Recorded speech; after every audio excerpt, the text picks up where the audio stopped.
పోలీసులు వేగంగా స్పందించి చేసినటువంటి దర్యాప్తుని ఖచ్చితంగా అభినందించి తీరాలి. ఏటీఎంలో నగదు నింపే సీఎంఎస్ వాహనం నుంచి 64 లక్షలు చోరీ చేసిన వ్యక్తి వాటిని మర్రి చెట్టు త్వరలో దాచిపెట్టిన ఘటన ప్రకాశం జిల్లా ఒంగోలులో చోటు చేసుకుంది.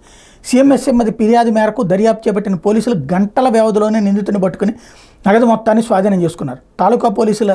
ఒంగోలు తాలూకా పోలీసులు చెప్తున్న లెక్క ఏంటంటే, సీఎంఎస్ సెక్యూరిటీ సంస్థ సిబ్బంది నగదును చీమకుర్తి, మర్రిచెట్లపాలెం, దొడ్డవరం, గుడ్లాపల్లి, మద్దిపాడు ప్రాంతాలను వివిధ ఏటీఎంలో నింపడానికి గురువారం మధ్యాహ్నం 69 లక్షలతో ఒంగోలు నుంచి బయలుదేరారట. అయితే మధ్యాహ్నం సుమారు 2 గంటల టైంలో ఒంగోలులోని కర్నూలు రోడ్లో ఇండియన్ పెట్రోల్ బంక్ దగ్గర తమ వాహనాన్ని నిలిపి వెంట తెచ్చుకున్న భోజనం తినేందుకు బంకులోని గదిలోకి వెళ్లారట. తిరిగి వచ్చిన తర్వాత వాహనం తలుపు తెరిచోట గమనించి పరిశీలిస్తే అందులో కేవలం 100 నోట్ల కట్టలు మాత్రమే కనిపించినాయి. 500 నోట్ల కట్టలు కనిపించలేదు.